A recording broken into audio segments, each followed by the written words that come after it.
Bueno, quería contarles de manera tal vez sintética lo que Dios fue haciendo a lo largo de mi vida.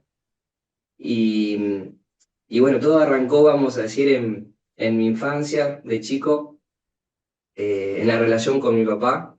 Eh, con mi mamá yo tenía una relación muy linda, pero con mi papá, más que nada por su estilo de vida, su crianza y demás, fue una persona muy dura, muy rígida, poco afectiva, demostrativa. Y eso fue generando en mí ya de chico la falta de amor y generó rechazo, o sea, esa herida de rechazo, ¿no? Sentía que mi viejo en algún punto no me amaba, no me quería, porque tal vez no tenía recursos o formas de demostrarme. Y yo de chico por ahí no podía entender esa falta y tal vez la interpreté como rechazo. Y ese rechazo fue generando que en mi preadolescencia, tal vez de una manera inconsciente, de buscar anestesiar ese dolor. Y la manera que tal vez descubrí o fui descubriendo que fue con el placer sexual por medio de la masturbación. Y sentí un tal placer que eso llevó a querer buscarlo una y otra vez, de manera compulsiva. Eh, Eso llevó que yo estando en la iglesia, estando en mi preadolescencia, adolescencia en la iglesia, que viva una vida muy conflictuada, porque amaba a Dios, pero por otro lado tenía como esta vida oculta o este hábito oculto que no sabía cómo luchar y cómo vencerlo. Y eso generó una vida de mucha culpa. Y viví una vida cristiana, por lo menos en mi adolescencia, con mucha culpa. Amaba a Dios, pero por otro lado estaba este hábito oculto que no tenía forma de poder dejarlo.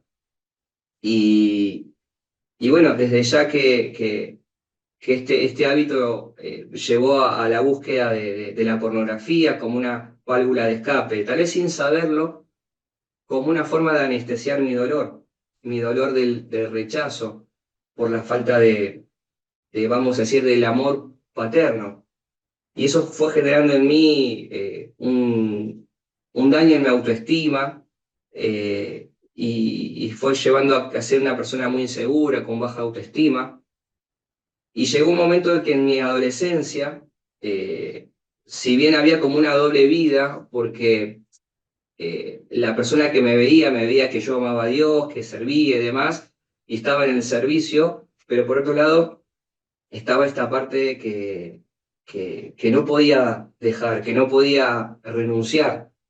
Y llegó un momento que me terminé apartando a los 20 años y le dije al Señor, Señor, tu palabra dice que seas caliente o frío, pero no tibio, porque te vomitaré de mi boca. Y digo, Señor, yo prefiero estar frío y no seguir en esta doble vida. Y bueno, decido a los 20 años apartarme y vamos a decir, vivir entre comillas, una sexualidad sin culpa. Y después con el pasar del tiempo empecé a salir, a conocer la noche, y, y la relación con la mujer dejó de ser un vínculo para construir algo, una relación, un vínculo, un propósito, sino más que nada era para satisfacer un deseo egoísta. Y se terminó distorsionando completamente la mirada de la mujer como un objeto de placer.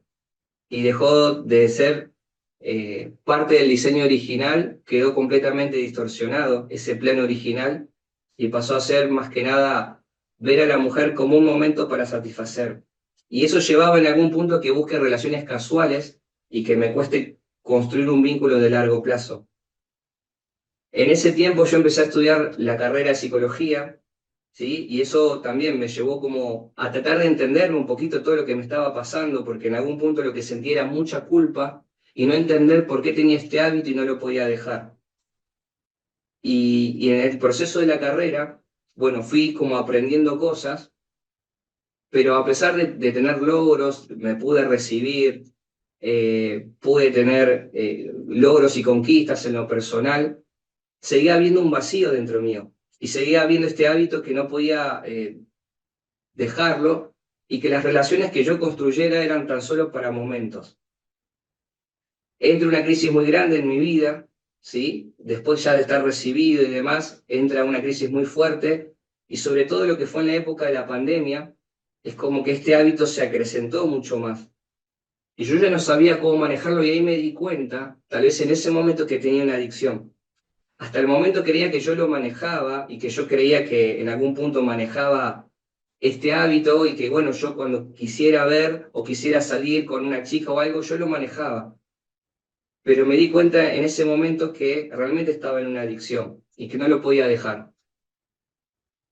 En ese momento empiezo a investigar y sobre esto, digo, en un ámbito cristiano, digo algo que se pueda hablar sobre esta temática y ahí conozco el Ministerio de Restauración. Y bueno, ahí empiezo y la verdad que empiezo a descubrir algo y a entender un montón de cuestiones que me estaban pasando. Y empecé a entender también la herida paterna, cómo a partir de esa herida que tenía, buscaba como anestesiar ese dolor mediante el placer sexual. A todo esto, el Señor empezó un proceso ahí en mi vida de restauración. Me empiezo a formar lo que es en neurociencia, empiezo a entender lo que genera la dopamina dentro del cerebro y lo que genera este hábito compulsivo. Entonces el Señor empezó a restaurar desde lo afectivo, desde lo espiritual y también desde el conocimiento. Empecé a tener un conocimiento integral sobre esta problemática. Y lo que, bueno, el enemigo intentó destruir, o sea, o por medio de esta herida, por medio de este hábito, intentó destruir, Dios empezó a hacer un proceso de restauración. Eh, Pude restaurar mi relación con mi papá. Esto, el tema del perdón, me costó mucho durante mi adolescencia, mantenía resentimiento y una ambivalencia de amor y odio. Sé que era mi viejo, lo tengo que amar, pero por otro lado tenía resentimiento y bronca. Y eso llevó en mi adolescencia a que, bueno, me siga refugiando más en el placer sexual. Eh, hasta que, bueno, yo fui tratando con mi vida y entendí que también el perdón forma parte del proceso de restauración y pude realmente perdonarlo de corazón. Y le escribí como una carta recordando todas las experiencias que a mí como niño, como adolescente me había marcado y recordaba cada experiencia, y ante cada experiencia que tenía y que recordaba, le decía, pero yo te perdono. Lo cité un día justamente acá y le dije, papá, necesito hablar con vos, y bueno, le conté cada experiencia que a mí me había afectado, que a mí me había dolido, pero ante cada experiencia, pero yo te perdono. Y ahí entendí que pude soltar después de tantos años en mi vida de amor y odio hacia mi viejo, realmente pude soltar y pude restaurar el vínculo. Y hoy, gracias a Dios, tenemos una relación muy, pero muy buena. Dios pudo restaurar el vínculo, la relación, pudo restaurar mi vida también en cuanto a estos hábitos. ¿Sí? El Ministerio de Restauración y después todo lo que fui aprendiendo me ayudó a poder renunciar.